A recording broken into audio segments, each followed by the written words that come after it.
Movie के start में हम एक किलर को देखते हैं जो बहुत सारे लोगों को मार चुका है और इस वक्त वो जहाँ पर है पुलिस उसे पकड़ने के लिए वहाँ पर आ गई है। और जैसे ही पुलिस अंदर आती है वो किलर भागकर टेरेस पर चला जाता है और वो पुलिस से बचते हुए रोड पर आ जाता है, जहाँ पर उसे अपने सामने हाथ में वो एंड एरो पकड़े हुए एक लड़का दिखाई देता है और इस लड़के का नाम आर्चर होता है। फिर वो एरो उस किलर के गले के आर पार हो जाता है। आर्चर जैसे ही अपना एरो बाहर निकालता है तो वो किलर दोबारा से जिंदा हो जाता है। किलर के दोबारा जिंदा होने पर आर्चर काफी खुश है, इसीलिए वो उस किलर को कांग्रेचुलेशंस कहता है और ये भी कहता है कि तुम्हें चूज कर लिया गया है। लेकिन इससे पहले कि वहाँ पर पुलिस आती, आर्चर वहाँ से चला जाता है और फिर जब पुलिस वहाँ पर पहुँचती है तो वो किलर उड़ जाता है और खुद को पुलिस के हवाले कर देता है। और हैरान कर देने वाली बात तो ये है कि ये किलर पानी को कंट्रोल कर पा रहा था। पुलिस स्टेशन ले जाकर पुलिस उस किलर से पूछताछ करती है, लेकिन तभी वो नोटिस करते हैं कि पूरा पुलिस स्टेशन पानी से भर गया है और फिर वो पानी बुलेट्स बंद कर उन सबको शूट कर देता है, जिससे एक एक करके सारे पुलिस ऑफिसर्स मारे जाते हैं। फिर आखिरी पर्सन को मारने के बाद वो किलर एक पावर बंद कर वहाँ से गायब हो जाता है और वहाँ से भाग जाता है। लेकिन जाते जाते वो सबका खात्मा कर चुका था। इसके बाद हमें एक स्टूडेंट दिखाया जाता है जिसका नाम कोइची होता है, जो रिसेंटली इस सिटी में आया था। कोइची स्कूल जाने के लिए काफी एक्साइटेड था, इसीलिए वो अपनी न्यू साइकिल लेकर स्कूल के लिए निकल पड़ता है। लेकिन रास्ते में ही किसी और स्कूल के दो लड़के कोइची को परेशान करने की कोशिश करते हैं, लेकिन इसी दौरान उन लड़कों का ध्यान किसी दूसरे लड़के पर चला जाता है, इसीलिए वो कोइची को छोड़कर उसे परेशान करने लगते हैं। लेकिन इस बात से उस लड़के को ज्यादा फर्क नहीं पड़ता और वो उल्टा उनसे सॉरी बोलकर वहाँ से जाने लगता है। परेशान करने वाले लड़कों में एक लड़का उसे कहता है कि तुम ऐसे कैसे जा सकते हो, और साथ साथ वो उस लड़के के हेयर स्टाइल यानी उसके बालों का भी मजाक बनाते हैं। अपने बालों की इंसल्ट पर उस लड़के को गुस्सा आ जाता है, जिससे उसके आसपास का सारा सीन चेंज होकर पर्पल वायलेट में चेंज हो जाता है, जबकि वो दोनों लड़के इंजर्ड होकर नीचे गिर जाते हैं। लेकिन ये कैसे हो सकता है, क्योंकि वो लड़का तो उनसे दूर खड़ा था। इस बात से अनजान कोइची भी वहाँ पर खड़ा ये सब कुछ देख रहा होता है कि यहाँ पर आखिर चल क्या रहा है। फिर वो लड़का उन दोनों लड़कों को वार्न करता है कि अगर कोई भी मेरे बालों का मजाक बनाएगा तो मैं उसे नहीं छोड़ूंगा। ये कहकर वो वहाँ से जाने लगता है। पहले उन दोनों लड़कों का चेहरा खून से भरा हुआ था, लेकिन फिर वो अपनी नॉर्मल हालत में आ जाते हैं, बिल्कुल ठीक हो जाते हैं और इस बात से वो दोनों डर जाते हैं और वहाँ से भाग जाते हैं। अब क्योंकि उस लड़के ने कोइची की हेल्प की थी, इसीलिए वो उसे थैंक्स बोलता है। फिर कोइची जब उस लड़के को गौर से देखता है तब उसे पता चल जाता है कि ये तो हमारे स्कूल का ही लड़का है और इस लड़के का नाम जोजो है। लेकिन जोजो कहता है कि मैं तुम्हें नहीं पहचानता और वहाँ से चला जाता है। कोइची जोजो से काफी इंप्रेस होता है और वो अपनी टूटी हुई साइकिल लेकर स्कूल जाने लगता है। लेकिन फिर वो नोटिस करता है कि उसकी साइकिल अब बिल्कुल ठीक हो गई है, अपनी असली हालत में आ गई है जो पहले टूटी हुई थी। स्कूल में भी कोइची जोजो के बारे में ही सोच रहा था कि उसने वो सब कुछ कैसे कर लिया। फिर हम उस किलर को दोबारा से देखते हैं जो कि एक पार्क में बैठा हुआ था, जो कि अपना अगला शिकार ढूंढ रहा था। फाउंटेन के पास दो लड़के खेल रहे होते हैं कि तभी पानी एक लड़के के मुंह में घुस जाता है, जिससे उस लड़के को खून की वॉमिट होती है और वो नीचे गिर जाता है। उसकी डेड बॉडी के अंदर से वही पानी बाहर आ जाता है, जो कि उसके फ्रेंड को पोजेस कर लेता है, जिससे पोजेस्ड लड़के की आईज ब्लैक हो जाती हैं। स्कूल से जाते हुए कोइची भी उस पोजेस्ड आदमी को देख लेता है जिसने एक लड़की को प्रिजनर बनाया होता है। यहाँ पर जोजो भी होता है जो नोटिस करता है कि उस आदमी की आईज अजीब सी हैं। अब क्योंकि वो किसी भी मुसीबत में पड़ना नहीं चाहता था, इसीलिए वो वहाँ से जाने लगता है। लेकिन वो पोजेस्ड आदमी जोजो के बालों का मजाक बनाता है, जिससे जोजो को गुस्सा आ जाता है। फिर वो पोजेस्ड आदमी नाइफ से उस औरत को स्टैब कर देता है, लेकिन जोजो अपनी पावर का इस्तेमाल करके नाइफ को उस लड़के के ही आर पार कर देता है। लेकिन चेक करने पर उस लड़के को पता चलता है कि उसे कोई भी चाकू नहीं लगा, क्योंकि उसे खून भी नहीं आ रहा था, बल्कि चाकू उस लड़के के पेट के अंदर था, जिससे उसे पेन होती है और वो जमीन पर गिर जाता है। और तभी उसके मुंह से पानी की वो एंटिटी बाहर निकलकर वहाँ से भाग जाती है। यहाँ पर हम ये जान पाते हैं कि जोजो में असल में सुपर पावर्स पाई जाती हैं, जो चीजों को रीजनरेट कर सकता है, यानी उन्हें अपनी पावर से पहले जैसा बना सकता है। और पानी की एंटिटी को करीब बैठा एक आदमी कंट्रोल कर रहा था, जो कि किलर था। लेकिन पुलिस के वहाँ पर आने से पहले ही जोजो वहाँ से भाग जाता है।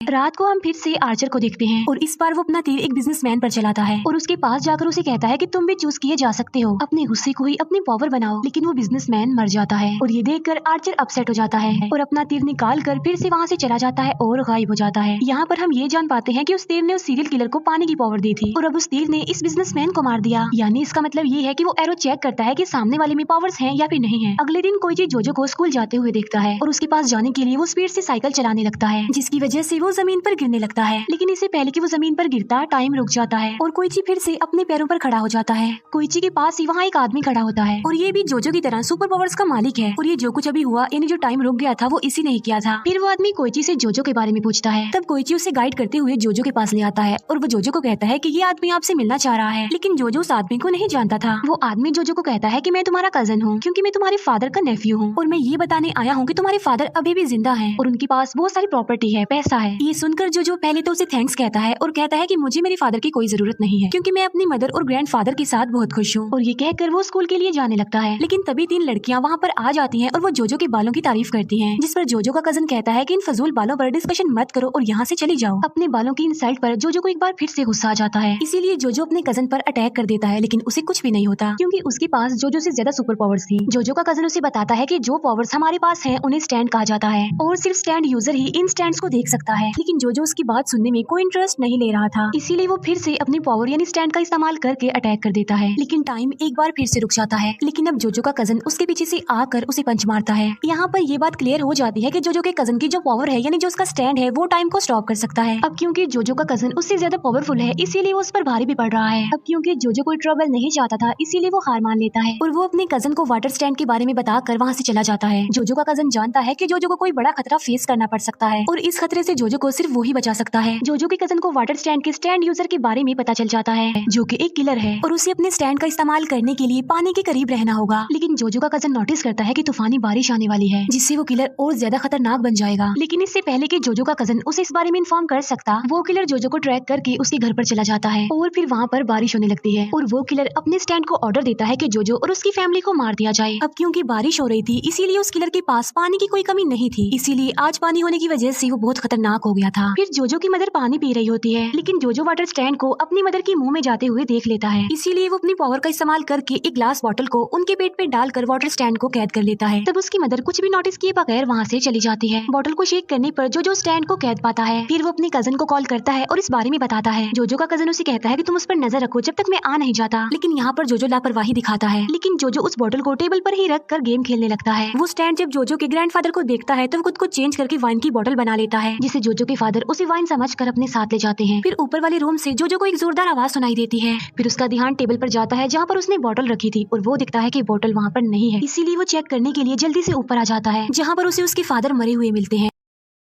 और तभी वहाँ पर जोजो का कजन भी आ जाता है और वो जोजो को देखता है जो कि अपने स्टैंड से अपने ग्रैंडफादर को जिंदा कर रहा है। लेकिन ये इम्पॉसिबल था क्योंकि जोजो अपने स्टैंड से किसी भी चीज को रिजनरेट कर सकता था, रिस्टोर कर सकता था, लेकिन मरे हुए इंसान को वो जिंदा नहीं कर सकता था। तभी जोजो के कजन को नीचे से आती हुई आवाज सुनाई देती है, इसीलिए वो चेक करने के लिए जाता है। वहाँ आकर वो देखता है कि सब कुछ पानी से भरा हुआ है और उसे चारों तरफ से उस किलर की आवाज ही सुनाई दे रही थी जो उसे धमकी दे रहा था। फिर वो वाटर स्टैंड जोजो के कजन पर अटैक कर देता है जिससे जोजो का कजन बच जाता है। तब जोजो भी नीचे आकर उस वाटर स्टैंड से लड़ने लगता है, लेकिन तभी वो स्टैंड गायब हो जाता है और फिर वो चालाकी से नीचे से आकर जोजो पर अटैक करता है। वो वाटर स्टैंड जोजो को मारने ही वाला होता है कि जोजो का कजन टाइम को रोक लेता है और वाटर स्टैंड को पंच मारता है और जोजो को बचा लेता है। यहाँ पर वो स्टैंड खुद को हारता हुआ देखकर वहाँ से गायब हो जाता है। फिर जोजो का कजन उससे कहता है कि मेरी चोट को ठीक कर दो, यानी कोई भी अपनी पावर स्टैंड से खुद को ठीक नहीं कर सकता। और तभी उनका ध्यान टी पोट से निकलती हुई स्टीम पर जाता है और वो ये जान पाते हैं कि उस वाटर स्टैंड ने खुद को चेंज करके स्टीम में बदल लिया है, क्योंकि सिर्फ पानी से ही उस स्टैंड को पावर मिलती है, इसीलिए उसने खुद को स्टीम में ही बदल लिया और वो स्टीम घर में चारों तरफ फैल जाती है। और तब जोजो एक दीवार को तोड़कर दूसरे रूम में चला जाता है, लेकिन ये तो उनके लिए बिछाया गया सिर्फ एक ट्रैप था। और तभी वो वाटर स्टैंड जोजो पर अटैक कर देता है और उसके मुंह के जरिए उसकी बॉडी में चला जाता है। बाहर वो किलर खुश था कि वो जीत गया है, लेकिन यहाँ पर जोजो एक समझदारी करता है और वो ये कि वो अपनी स्टैंड पावर खुद पर ही यूज कर लेता है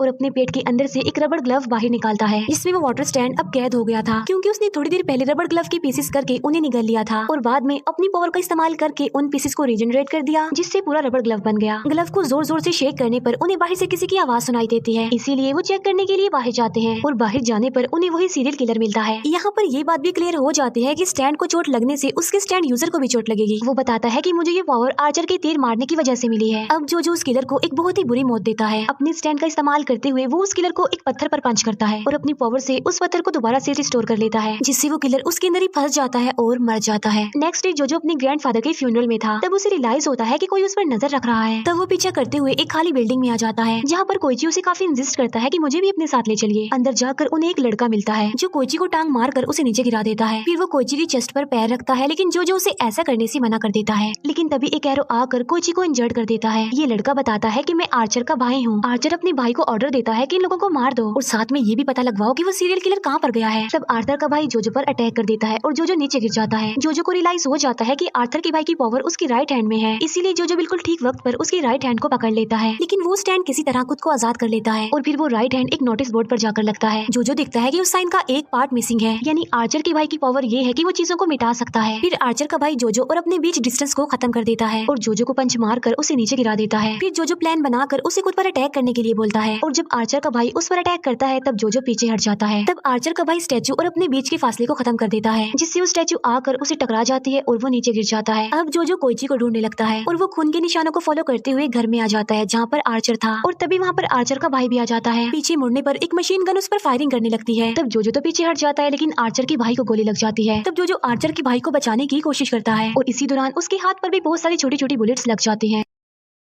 लेकिन लेकिन जोजो आर्चर के भाई को खींचकर साइड पर ले जाता है और वो आर्चर के भाई को कहता है कि अगर तुम मुझे बता दो कि तुम्हारे भाई की स्टैंड पावर क्या है तो मैं तुम्हें छोड़ दूंगा। लेकिन आर्चर का भाई उसे कुछ भी बताने से इनकार कर देता है, लेकिन इसके बावजूद भी जोजो उसे हील करके बचा लेता है। फिर जोजो भागकर ऊपर जाता है, लेकिन आर्चर वहाँ पर नहीं था, लेकिन कोइची होता है जो कि इंजर्ड होता है। फिर आर्चर का भाई वहाँ पर आकर अपनी पावर का इस्तेमाल कर कोइची को वहाँ से खींच लेता है। तब जोजो कोइची को भी हील करने लगता है और ऐसा करके आर्चर के भाई ने जोजो की हेल्प की थी, क्योंकि जोजो ने भी पहले उसकी हेल्प की थी। और अब कोइची भी बिल्कुल ठीक होकर उठ जाता है, लेकिन इससे पहले कि वो वहाँ से भाग पाते, सामने से बहुत सारे छोटे छोटे हेलीकॉप्टर्स उन्हें चारों तरफ से घेर लेते हैं, जिससे वो लोग अब ट्रैप में फंस जाते हैं। और यहाँ पर हमें आर्चर के स्टैंड का पता चलता है और यहाँ पर आर्चर के छोटे छोटे सोल्जर्स की एक पूरी आर्मी थी और छोटे सोल्जर्स की आर्मी को बैड कंपनी कहा गया है। यानी आर्चर की पावर यही है कि वो छोटे सोल्जर्स की बैड कंपनी को कहीं पर भी बुला सकता है। फिर वो छोटे छोटे सोल्जर्स और हेलीकॉप्टर उन्हें चारों तरफ से घेर लेते हैं और उन लोगों पर अटैक कर देते हैं। हालांकि यहाँ पर जोजो उनका मुकाबला करने की काफी कोशिश करता है, लेकिन वो उनके सामने ज्यादा देर तक टिक नहीं पाता। तब कोइची नोटिस करता है कि एक मिनी टैंक उनकी तरफ आ रहा है और इसीलिए वो इस बारे में जल्दी से जोजो को इन्फॉर्म करता है। यहाँ पर जोजो को रियलाइज होता है कि अगर कोइची उन स्टैंड्स को देख सकता है तो इसका मतलब ये है कि कोइची भी एक स्टैंड यूजर है। इसका मतलब ये है कि एरो ने उसको भी चूज कर लिया था। फिर आर्चर अपनी पूरी आर्मी यानी अपनी बैड कंपनी के साथ उन्हें चैलेंज करता है ताकि उन्हें ये पता चल सके कि कोइची को आखिर कौन सी स्टैंड पावर मिली है। तब एक सोल्जर कोइची के पैर पर स्टैब करता है, जिससे एक जॉइंट एग बाहर निकलता है और वो हवा में फ्लाई करने लगता है। इसका मतलब ये था कि कोइची को एक फजूल सा स्टैंड मिला था और वो ये बड़ा सा अंडा था, जॉइंट एग था। फिर जोजो एक बार फिर से उनका मुकाबला करने लगता है, लेकिन उसे रियलाइज होता है कि वो अकेला उनका मुकाबला नहीं कर सकता। फिर आर्चर अपनी आर्मी को ऑर्डर देता है कि वो जोजो को मार दे, जिस पर कोइची उसके सामने काफी रिक्वेस्ट करता है कि वो ऐसा ना करे प्लीज। जिस पर आर्चर कहता है कि अगर मैंने एक बार कमांड कर दी तो मैं खुद भी उस कमांड को चेंज नहीं कर सकता। जिस पर सोल्जर्स उस कमांड को पूरा करके ही रहते हैं और कुछ भी नहीं सुनते। हेलीकॉप्टर्स जोजो पर अपने मिसाइल छोड़ देता है, लेकिन जोजो अपनी पावर का इस्तेमाल करके उसे रोक लेता है। लेकिन इसके बाद जोजो के अंदर जरा भी हिम्मत नहीं रही थी लड़ने की, लेकिन कोइची अभी भी हार नहीं मानता। इसीलिए उस जॉइंट एग में से एक मिनी क्रिएचर बाहर आ जाता है जो कि हवा को पंच करता है और नीचे गिर जाता है। अब क्योंकि ये एक बेकार स्टैंड था इसीलिए आर्चर उसे मारने जाता है, लेकिन इसी दौरान जोजो अपने स्टैंड का इस्तेमाल करते हुए मिसाइल को रिजनरेट कर देता है और उसकी डायरेक्शन वो आर्चर की तरफ कर देता है। फिर आर्चर अपने सोल्जर्स को कहता है कि वो मिसाइल को रोक दे, लेकिन अब कुछ नहीं हो सकता था क्योंकि एक कमांड वो पहले ही कर चुका था, इसीलिए वो आर्चर को प्रोटेक्ट नहीं कर सकते। तब वो मिसाइल आकर आर्चर को हिट कर देते हैं, जिससे आर्चर की वो सारी बैड कंपनी गायब हो जाती है। फिर उन्हें ऊपर से किसी की आवाज सुनाई देती है और कोइची दरवाजा खोल देता है, जहाँ पर एक खतरनाक मॉन्स्टर था जो उसका पैर पकड़कर उसे अंदर खींच लेता है। तब जोजो उस मॉन्स्टर को पंच करके उसे जमीन पर गिरा देता है। आर्चर जो कि मरा नहीं था अभी जिंदा था और वो बताता है कि ये मॉन्स्टर मेरे फादर हैं, जो कि अब इंसान नहीं है बल्कि ये एक इमॉर्टल मॉन्स्टर बन गए हैं, यानी एक ऐसा मॉन्स्टर जिसे कभी भी ना खत्म किया जा सके। आर्चर कहता है कि मैं उन एरोस की मदद से एक पावरफुल स्टैंड यूजर की तलाश कर रहा हूँ जो मेरे फादर को मारकर उन्हें इस हालत से आजाद कर सके।